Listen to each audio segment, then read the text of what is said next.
সালেহা, কি হয়েছে তোমার? একা একা বসে কি ভাবছ?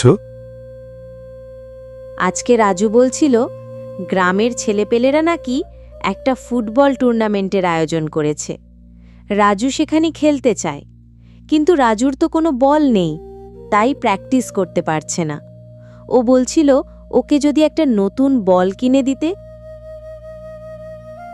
সালেহা, সারাদিন কাজ করার পর মহাজন যে টাকা দেয়, সেই টাকা দিয়ে ঠিকভাবে সংসারই চলে না। কিভাবে রাজুকে বল কিনে দেব বলো? ছেলেটা ফুটবল খেলতে খুব ভালোবাসে। দেখো না, কোনোভাবে যদি রাজুকে একটি ফুটবল কিনে দিতে পারো। দেখি, কালকে মহাজনকে বলে কিছু টাকা অগ্রিম নিতে পারি কিনা।